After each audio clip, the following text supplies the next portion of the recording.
What's going on, everyone? Welcome back to another video. Just got back from Darlington last weekend. It's a fallen weekend now, and had an extreme blast with tons of friends, family, everyone. Had an amazing time, great event. Definitely go next year if everything lines up. But we had a couple issues with the car. Really a major issue with the car is we blew a head gasket. If you didn't see that, go watch the last video, kind of give you a little bit more like on track of where we're at now with the car. But I kind of just lost, like, cylinder one pretty much just blew the head gasket. Is what it boils down to, and I'll show you here in a second. But I was losing sleep over what damages were besides just a head gasket. Best case scenario, yeah, it's just a, instead of head gaskets, put it back together, but that could not happen to me ever. So I'm gonna go over everything with you guys to get into this video. Let's get right to it. All right, so as you can see, I have pretty easily, just being that it's all tubular, gotten everything off the car. Heads, valve train, all that stuff is out. The only thing left is really just unbolt the transmission, water pump, and motor mounts comes out. So went ahead and borrowed a cherry picker because we'll be needing it obviously to get this motor out. We'll get an engine stand and put it on there to see for sure, but I have the gasket here. Kind of show you the damages that happened. This is on 20 pounds of boost. This is a bone stock Gen 4 5.3. So for those of you who don't know, it is stock bottom end on everything. Just has L7 lifters, trays, push rods, trunnion upgrade, the normal stuff up top, and there are 799 heads, which over there was 660 springs. The basic stuff you would do supporting mod wise for boost. But yeah, everything else on the bottom end is completely stock. So what we realized, let me just zoom in here, is on the one that it actually hit, it didn't mess up the block. It's perfectly fine there. That's where the gasket was that came apart or blew out. Pretty typical. But if you notice on the piston, there's some marks here. Not really sure exactly what that could be, so this is maybe where YouTube could come in. Maybe it's some junk in there or something got in there at some point. I'm not sure. But what's scary is this top one right here. So that has a crack and a nice chunk out of it. And maybe it's okay. Maybe it's not. Maybe it's not gonna be too happy when I put more boost to it. So it pretty much came down to, do I take that one, take the motor out, replace it with another factory rod and piston and send it, or pull the motor out and put in a better rod and piston and forge rods and pistons pretty much. So it came down to that, and it's one of those things, well, you're gonna be in there, yada yada yada, all that kind of conversation. It's like you're doing all this work, you might as well put some good parts in there, and they're not wrong. So that's exactly what I plan on doing. Through talking to a bunch of people, just started pounding the forums and reading what's the best idea. I don't want to go crazy with it because my wishful thinking was thinking it was just going to be a head gasket, and of course it kind of sort of isn't. So that wasn't the only one too.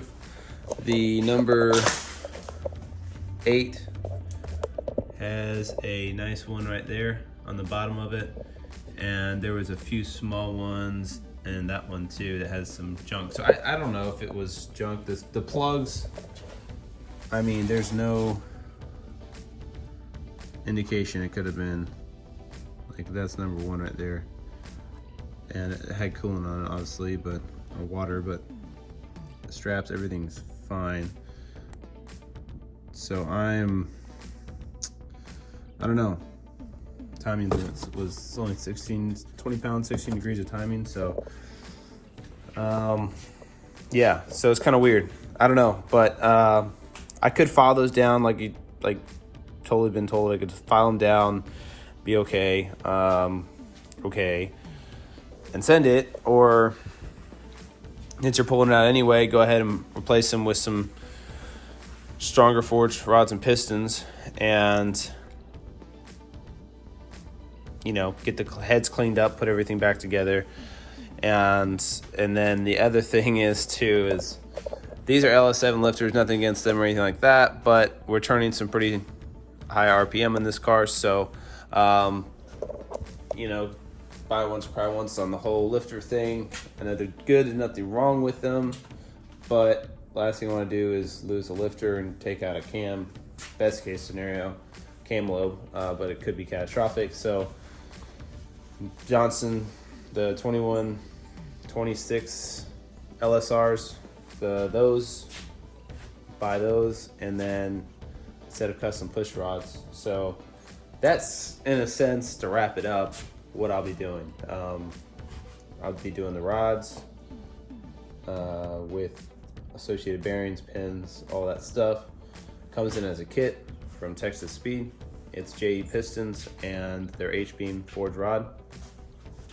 All the associated hardware with that. And then a good set of Johnson lifters with the link bars, and then get a custom set of push rods, Manton or whoever, measure for those and get those ordered over the winter. Now we have time. That unfortunately will be the last race of the season for this car. It's getting cold out. It's already down here in the 40s now, which is crazy being the South, I know. But tracks will be more than likely closing. So I'm gonna go ahead and get a head start on just getting everything out and taken care of. There's some other things in this car that need to be addressed too that I originally planned on doing. They kind of got situated and sorted out, but or moved around on my timeline of getting them done, but 100% just due to safety. We'll be getting an engine diaper on the bottom of here, and then also the strange master cylinder. Not a huge deal, but this one keeps leaking for some reason. We'll replace the seals and the caps, no good still, so going to order another one of those and reinstall that over the winter, fresh one of those. Planned on doing powder coating the wheels again. Let me know your thoughts on the colors for that. I've been told a couple different things. I've been told keep the color, just redo it. I've been told do a different color completely. One of my best friends reminded me that, you know, since you're powder coating, you can kind of do whatever you want. Take the color of this as much as possible in a flake, powder coat it black, and put a bunch of this color flake in the black. So maybe something like that. That would be really cool. But yeah, that's kind of like a if money and time fits right, we'll do that. I mean, they're functioning and working right now, so this is obviously main priority. So yeah, motor, that, engine diaper, and fuel filter. Definitely need to drain the fuel out of this since this is going to be down for the winter. And plugs, wires. Oh, transmission fluid, basic stuff that'll get swapped out over the time. But imagine replacing things. That's pretty much it, just for now, because I'll have a bunch of the money tied up into this. So maybe a rack if I can find a good deal on one. Something like that. So that's the idea. I'll show you the head too, just real quick, because I'm about to go take these to the shop. There is a little, this is obviously cylinder one here. There's a little material right there, it needs to be just knocked off, but overall it's pretty solid. Just needs to be cleaned. I can run my finger on this line right here, this ring. So just get machined. I'll know more once I take it in. So get that handled, take both of them off, get them done, good to go, and then turn this whole garage into a pile of parts. I did pick up a set of used tires from the last video, that Digi Camo Steven Schoff's New Edge, which is essentially this with forged everything in it. That did a huge wheelie. He was selling these, hooked me up. He's actually the one who built my last car in this channel, the silver 5th gen. So gonna be putting these on when I do the wheels, probably when the powder coat and all that's going down. Get these mounted and go to a radial so we can go faster. But for now, that is the game plan for everything. Yeah, just to keep y'all posted. So I'm gonna go drop these heads off, and then might be a little bit of time between this video, but we're slowly gonna start taking this thing out and assessing, making sure that the whole bottom end is okay, besides just that piston, and go from there and get everything apart. So I will see you in a minute. All right, so it is a few days later. Just got through the weekend, saved you all the trouble of me using that, getting this out onto the engine stand. So actually really pretty straightforward. Borrowed a trans jack just to support the transmission. Unbolted everything. It's so easy having tubular up front. You can literally get to everything. Undid your basic stuff, exhaust manifolds, the wiring harness for Holly, literally so simple. Everything's labeled. I went ahead and put tape just on the injector numbers so I know where they go, and ground cables, stuff like that. There was 3 total. Starter was 2 bolts, and lines for the oil drain for the turbos. See, there's a line there and a line right there. Those went to the oil pan, obviously, and undid those. Radiator hoses and heads were already off the car. I went ahead and dropped those off at the machine shop. So overall, pretty simple. No major complaints. Yeah, put the hoist on it, helped some buddies, ripped it out, put it on the engine stand, flipped it over, and that's where we're at now. So just a quick update on that. All is out like this. I will be going up in here and kind of cleaning a lot of this up. This leaky brake master obviously ate through the black paint there, so it's starting to show the actual color. So I'll clean that up, paint all this, make it look pretty. That's pretty much that while this is out on the stand. Obviously we have some water in our oil here. As you can see, that is not ideal. So my next step is get the pan off here. I went ahead and marked all the pistons. There's 1, 3, 5, 7, obviously all of them like that. So we're gonna get this off. My goal is to, well, the next step I should say is to get this pan off, look at the crank bearings on the mains and see if they're okay. If they're okay, put the crank back in, torque it down, send it. If they're not, then I'll need to obviously order bearings and replace those as well.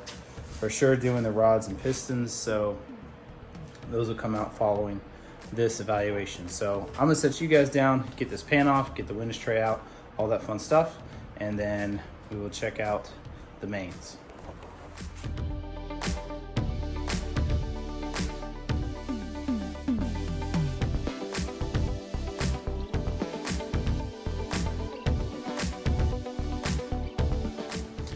All right, so obviously typical stuff, but nothing crazy. Just double checking everything. Little little bit of sludge down there by the pan. Nothing major there. So far, so good. A little bit of junk in the filter, or the pickup, I mean. So I'm gonna try to get that out and see, but until we get this windage tray off, really won't know for sure. Oh, got an SFI bell housing, nice. Or bell housing, flywheel. Everything else looks pretty normal, so we're gonna get this off next and check that out as well. All right, it's actually a couple days later, but got the oil pickup and pan off, and I think that's where we stopped the last video. But pretty much all factory underneath here, Gen 4 rods, pistons, crank, everything, main caps, all that. So everything's pretty normal. I went ahead and laid out a table, and this is just something I'm gonna be doing to keep everything, now that we're down to the nitty gritty, as clean as possible and organized as possible. So pretty much plan on taking one at a time, and I've marked all the cylinders, all the pistons up top in their firing order. Taking one off at a time, popping them out, and put them all in the box right here. So I keep, even though it's old and it's not going back in the car, just keep everything where it should be. So if I need it for reference, exactly how it came out of the car is how it's going to go into the box. And when I go to put in the new ones, they'll be going in reverse order after I assemble the rings, all that stuff too. So just so I have a reference if I do, I'm kind of confused because it's kind of my first time, but could be yours too. So take it for what it is. So pretty much just, if you haven't already, just rotated the motor around, and you want to wipe just some oil in here so everything comes out nice and evenly. I think you can kind of see the mark. There's 2, 4, there's 8, 6, 8, all that fun stuff. So gonna go one at a time, take 2 at a time, rotate the motor over, take 2 out, so on and so forth, put you on a time lapse and pop all these out, and then we'll get over in there. From there, will be my next, I guess, stopping point. I'll just flip the motor over, put some oil in the cylinders, make sure all that stuff's good. If you need to hone yours, hone yours. If you need to do whatever to yours, if you're doing this, do as need be. But for me, everything's fine. I'm just gonna put a layer of oil in the cylinder, each cylinder, and then when I get the rods and pistons ordered next week and they come in, we'll make a video on that. So pretty much this is just a disassembly of Gen 453 and kind of what steps I had to take to get prepped for reassembly. And make sure to, obviously, you clean everything off really well. So like this gasket, I just got in the mail, it's over there. Head gasket, surfaces, anything that's gonna get a seal is gonna get cleaned as much as possible. I still have a little more cleaning to do here, but for the most part, it's pretty clean. Yours might not look this good, or might actually look better than this, but you want it just as clean as possible. A lot of the gasket's gonna do the work, but just for best practice, obviously, make sure it's prepped, ready to go. So that's pretty much it for this video. I will catch back up and have another video following this when I get the rest of the parts in, going over deck surfacing, gasket thicknesses, all that fun stuff, assembling the rods and pistons. I won't go into probably a whole lot of detail. Maybe I will. There's a lot of videos on assembling this kind of stuff, and I've been doing a ton of research and asking of friends who've been great help too. So let me know below if you're at this step or you're doing something similar, and maybe I might know or can point you to somebody who would know better. But the internet's your friend on this kind of stuff, guys. Don't be afraid to ask questions and to look. And worst comes to worst, if you don't know the answer to the parts, you can't find it online, or you have a couple different things online, go to the manufacturer of that part. For instance, my head gaskets, I was lucky enough to find out the previous gaskets that were on the car when I bought it. But let's say you didn't know that and you're worried about thicknesses. Well, there's Brian Tooley Racing, for instance, is the gasket company that I'm using. This goes for whoever. You can just call them, and they're super nice. They get it. They're race car guys or car people in general. You tell them what you're doing, they're going to make the best recommendation for you. So be patient with that stuff. Some people you can't just call and they'll answer right away. You got to submit a ticket or something. Take your time. This is the stuff where if it's not done right and you don't have your clearances tight or 100% sure, you're going to waste a lot of time putting something back together that's going to maybe not even start or not get far and be damaged again. That's kind of why I'm glad this happened around this time of year, because I'm not rushing.